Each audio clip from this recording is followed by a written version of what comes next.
Hey, what's going on, cash flow hackers? It's Chris with Life 180, and this video we are talking about IUL Exposed. Now, for those of you who don't know, I am in the process of just finishing writing my latest book, IUL Exposed, the truth about the most misrepresented product in the history of financial markets. And what we're going to be doing here is, in writing the book, there's a couple parts, quite frankly, that when you try to write them out, they just don't jive. They just don't flow well. It requires some visual aid to go with it because it's more complicated than most people would have you think. And so therefore, what I'm gonna do is I'm actually gonna add a QR code to the book, and maybe it'll be this video, maybe it'll be another video, but it's basically gonna be this content, because the reason that I've been inspired to do this video is because I wanna go through the illustration that I'm showing back here and kind of break down loan risk in retirement. A lot of people talk about the fact that, IUL can be one of the best sources for tax-free retirement income. They like to position IULs as having upside potential, downside protection. Maybe you participate up to a cap, but you can't lose on the floor. And because you got the 0% floor on everything, you can't lose on it. And that's how they position it. They say you can't lose in the market. So they try to say that, what else in the world will do this for you? And I think it's really important to understand how that 0% floor and how that cap, or how the participation rates, or how the spread charges, depending on the index options that you're going with, how those are created. Now, in the book, I'm going to cover all of this. And if you're reading the book, hopefully you're seeing it by now. But here's the deal. In this video, we're going to focus strictly on loan risk in retirement, and where the lie, the myth of tax-free income in retirement in IUL comes from, and show you how you may not be losing money because of market loss, or you might not be losing money to market loss, from the sense that you're losing money in the investment, losing money, right? Because they're participating in the index with an option. So if the market goes negative, well then sure, you just lose your option cost, right? Like you get protected, your principal is protected. However, when you have loans on these policies, the cost of insurance, the loan charges, all these things rear their ugly head, and that's what gets people bit in the butt. So let's go here. I'm just going to go right to the page. I actually want to go back to something that is what we're going to start with.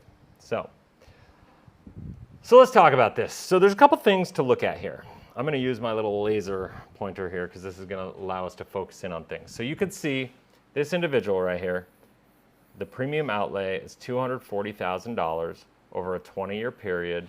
And during that period of time of $12,000 a year, he had $240,000 of total premium paid. Now, at the end, it shows $433,000 of net cash value on the current scenario. On the alternate scenario, which is the scenario that I suggest to people that they use to be more realistic with the expectations, although life insurance agents that represent IUL will tell you that it's not realistic to have to go that direction. But if you read the book IUL Exposed, you'll see why. And I'm not going to get deep into depths on that, but make sure you get the book when it comes out, and subscribe to the channel. Hit the bell that way you're notified when the book comes out, because I'm going to be doing a lot of content around it.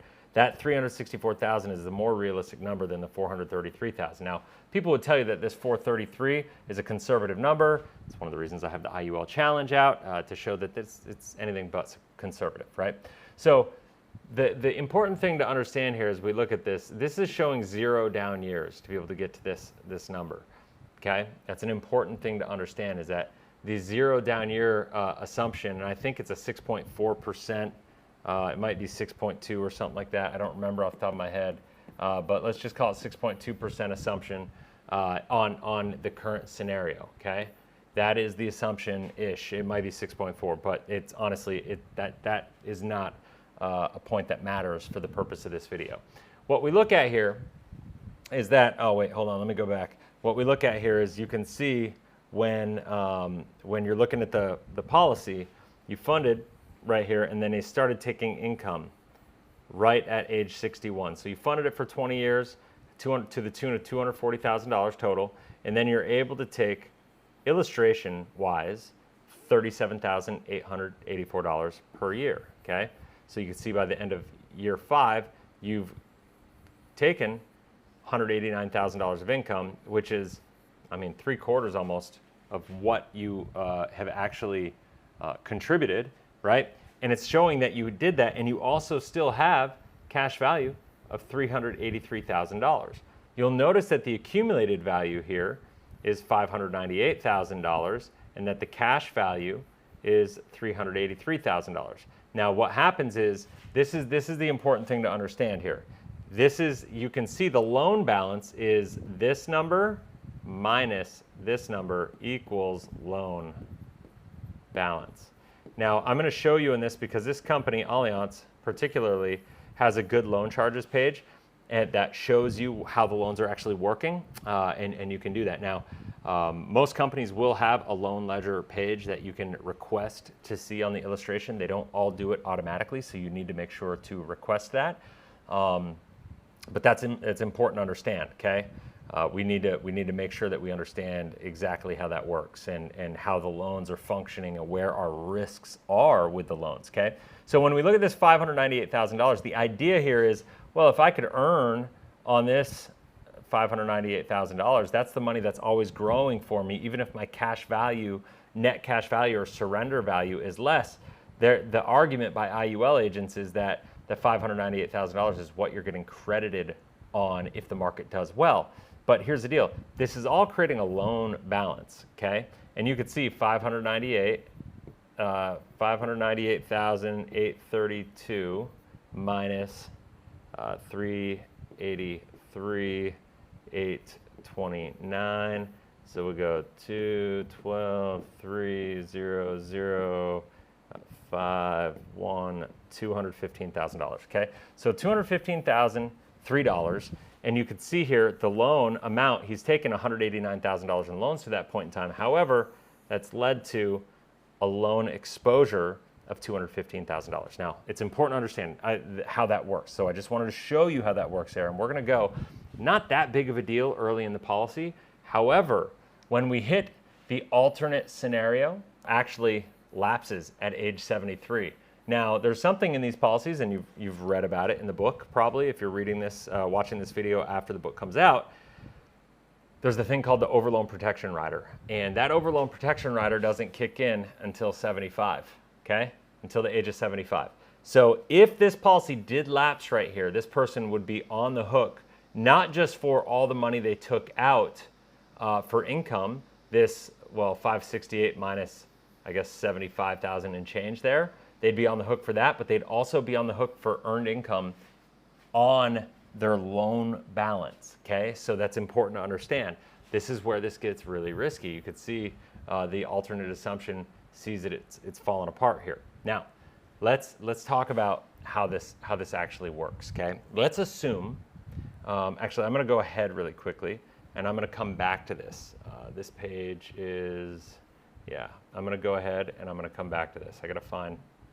I wanna go to this loan ledger balance. Okay, so this just goes to show you, I just wanna take a moment and kind of confirm what I'm talking about here. So at the end of all this, it's, so 215, I actually did math poorly. I said 205, it's 215,002, right? They've taken 189,000 of income, they've got a loan balance there, their death benefit is there. Now, if you've seen in the book that I've been talking about, the net amount at risk, the net amount at risk is the cash value. This cash value, it'd be the death benefit minus the cash value equals net amount at risk, okay? So that's really important to know as we're going through this as well. So when we look at the next pages, where it gets really, really crazy is you can see by age 70 that we have, or 71, we got a $552,000 loan balance, and this is where risks start to get really, really out of control. You could see by age 68, we have a higher loan balance than we actually have in cash value in the policy. And so when you take those things into consideration, that's when things start to really have the potential to slide backwards on you. Now, here's the reality. A lot of agents will tell you that you don't have much risk at losing your policy. It can sustain 4 or 5+ years consecutively of the market going down, and there may be some truth in that. But let's go back here and let's take a look at how this works, because I don't obviously think we have to worry about a market loss of negative, like a negative performance in the market for 5 consecutive years. I don't think we're really at risk in that. I think there's a chance for 2 or 3 negative years, or maybe a flat year and 2 negative years in a 5-year period. It's been done before. It's certainly not, we're not beyond the possibility and realistic circumstances of that happening again. But you could see here, the net amount at risk here is the 501 minus the 373, and that's going to be the net amount at risk. So let's just call it $124,000 or $125,000, right? That is what the death benefit, the cost of insurance is based off of, right? That's where that's coming from. Now, when we look at this deeper, though, this is where the risks come in, because what's happening here, and I'm going to go back to the loan charge here, and the reason I'm going to do this is because what we need to do is we need to understand how this works, okay? So you can see there's the index loans, there's the index or the loan charges, then there's loan credits. Okay, so what happens is we look at the outstanding loan balance, it's always assuming, and this is crazy, it's assuming 50 basis points of positive arbitrage. You can see the loan credits are higher than the loan charges. So every single year, the way that this has worked is you could see this has gained $127,000 more in loan credits than it's had in loan charges throughout the lifetime of the policy. Doesn't seem like a huge deal. However, when we get to the place where we have cash value that's, say, $320,000, okay? All right, so when we take it at 71, we're looking at this $320,000 that we have here. I think this is where the risk really comes in with IUL. Now, obviously, anytime we run out of money at any point in this policy down here, it's bad. However, if we run out of money any time before this 75-year age, what happens is the overloan protection rider doesn't kick in until that age. So if you have a lapse before this period of time right here, what happens? You have massive tax liability. And because of the fact that I showed you that the midline assumption is lapsing earlier than this, I think that's really important. One of the things before I go back to the other pages to really illustrate how this is working for you, so you can see it apples to apples and see like what the real consequences are of negative years. When people say you can't lose money in an IUL due to market loss, well, that may be true to a certain extent while you're accumulating money, but as soon as you start having outstanding loan balances that are pretty substantial, these numbers will come to bite you. Now, let me explain how this works. What happens is you see these loan credits are happening right here, right? The loan credits are happening every single year, and you have loan charges that are happening every single year. So this cash value is assuming that you receive these loan credits and that these loan charges are taking place, okay? Now, we also have to take out the insurance charges that they don't show on this page. So what I'm going to do is I'm going to do the math for you right here, then we're going to go back and we're going to talk about what is the loss. So at age 71, we have $552,000 of an outstanding loan balance. What that means is we're earning loan credits because the loan credits are on the accumulated value, not the cash value, not the cash value here. They're on the accumulated value. And the loan charges are based on the actual outstanding loan balance, whatever rate that is, say 5%, which is what I think it is. So when we look at that, this cash value is assuming that you had these loan credits. This $320,000 is assuming this $29,000 is actually being credited. So if I go $320,624 minus $29,431, what do we have? We have 3, 5, 12, 9, 1, 10, 1, 2, 11, 9, 2. $291,193, okay?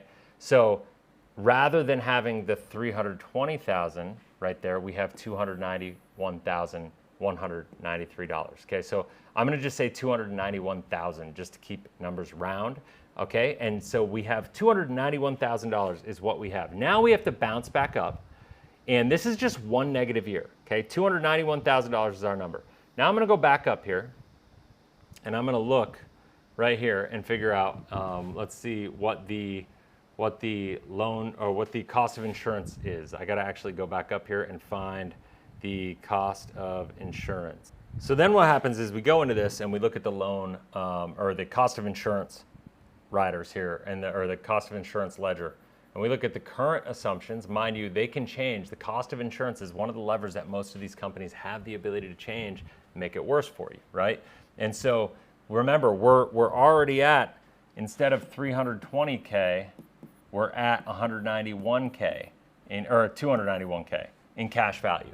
And so when we look at this and we go, all right, that doesn't include at 71 taking off the cost of insurance and all the other total policy charges that year, which equals minus $1,500. So we could just call it $289,000, just ballpark area. Now, if I were to do that, and if I were to just say, all right, people say that you can't lose money in IULs due to market loss. Well, maybe not while you're not spending money, but once you have loans out on these policies, 289,000, or if we go 320,000 minus 289,000, that's, you are now $31,000 less in the negative, right? Now, if I go 31,000 divided by 320,000, you're looking at 9.6% loss. Now, all the S&P 500 has to do in the market to get a negative 9% loss is to have a 0% return. Mind you, if the loan rate, this is the interesting thing. Remember, I showed you the credits and then the charges. The credits are assuming that you're earning 0.5% more than charges. So the market, the loan rate at 5%, if the loan rate is 5%, anytime the market does less than 5%, you have extra costs. It's really insane when you break this down and you look at how these things work, okay? Now, it's one of the reasons that I prefer whole life insurance to IULs, because these are the variables and the moving parts that you as the policyholder have control over. Now, you also, in whole life insurance, can have the policy completely paid up at 65 or 75, depending on the carrier, where you have no more charges, no more fees, no more variables that are outside of your control. Now, what we can see here is at 71, I showed you one flat year, not even negative year, one flat year, you go from having 320 to 289,000. Now I'm gonna go back up and I'm gonna look at the actual ledger real quick, because I think this is really important to see and to really compare, so you can kind of take an apples to apples scenario, okay? The cash value, $320,000. Now if you go back, this is the $320,000 that we were looking on the loan balance. It's just in a different place on this ledger, okay? And you can see that the net amount at risk is based off of 451 minus this 320. If this 320, this is where it gets crazy. This is where everybody that says they want to do these calculators, now instead of that, they have 289,000, and 451,000 would be less. This death benefit would be less. The net amount at risk would be calculated on a smaller number, because the death benefit would shrink with this cash value shrinkage, okay? That's really important to understand. And so this 289 though, now the next year, we're dealing with a situation where we don't have as much cash value here. We have less. And if we have a couple bad years in a row, what happens is you can see this number, think about it, is going down. Look at the cash value number right here. It's going down every single year. I'm just gonna erase this for a second to highlight this. This cash value number is going down every single year. That's even assuming earning more than cost for the loans, okay? So this cash value is already going down, assuming positive arbitrage, positive spread years. So all it's going to take is a couple negative years during this period of time for these policies to implode. Now, when we look at this and we say, oh my gosh, let's look at the previous 30 years. Did you realize, even though I haven't really highlighted this because it's not the point of this video, this entire time right here, I'm going to use blue for this, this entire time, this cash value is assuming that for 30 years consecutive, there was all positive years. Okay? So when we think about that, when we go back to this is crazy. I've used this illustration before, so I've got to do this, and it's here.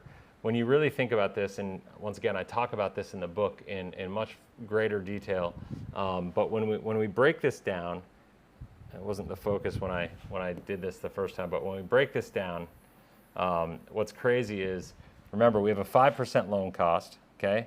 So if we have a 5% loan cost in this, and let's say that every year that's under 5% is going to cost us, we're not going to have positive arbitrage, we're going to have a negative spread, okay?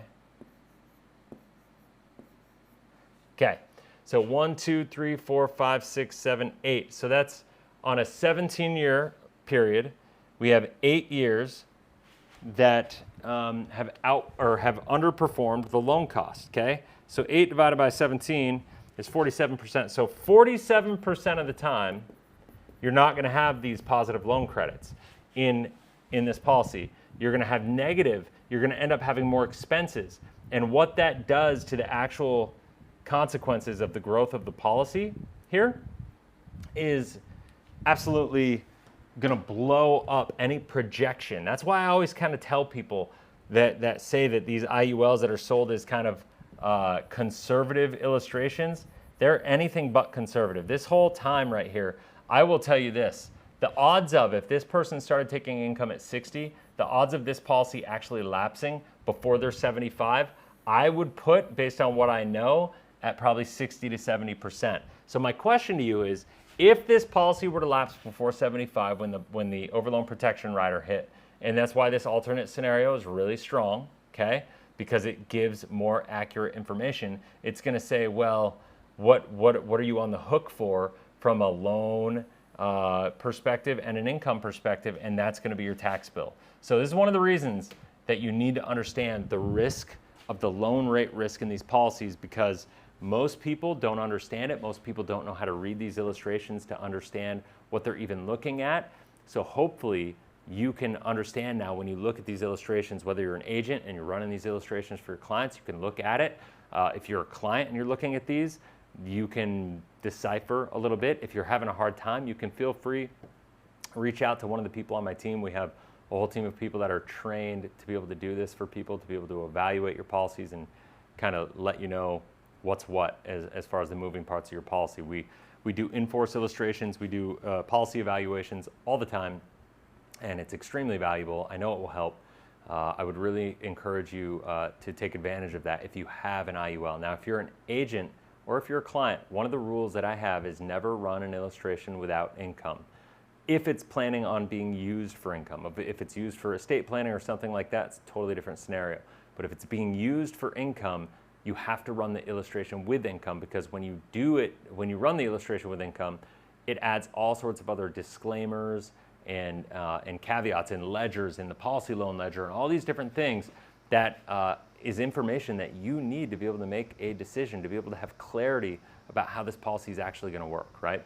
A lot of times what they'll do is they'll run you one with an illustration with income, and then they'll run you one without the illustration for income, and that's the one they'll try to sell you on ultimately because it kind of hides, it's deceptive. Like they maybe show you two different illustrations and they'll show you the income of what you can earn, and then they'll show the other illustration with no income because it kind of hides some of the disclaimers. And I'm not saying everybody does that, but I am saying it is a common practice. So that's it. Hopefully you found value in this. If you haven't already, make sure you subscribe and hit the bell. That way you're notified every time I launch a new video. And I really encourage you. I know the book isn't out yet as of the release of this video, but make sure you are subscribed. Make sure you are ready to check out this IUL Exposed book, because I think It's going to be one of the most important pieces of literature that is going to come out in this industry in a long time because of the fact that it exposes so many of the misrepresentations and the leaks that exist in this product. Everybody says I like to bash on IUL. I don't bash IUL. We have ways that we utilize IUL in the ways that they were actually designed to be used. Tax-free income with IUL is the greatest misrepresentation when it comes to how they actually work compared to how they're sold, right? That's the biggest difference. And you know, we're 27 years into the history of this product that doesn't have a success story, doesn't have a successful track record. In fact, it only has a track record of performing worse and worse and worse every single year compared to how it was sold. And I don't know about you, but that's not really the type of scenario I'm in the business of getting involved with. So hopefully you found value in it. I'll see you in the next video.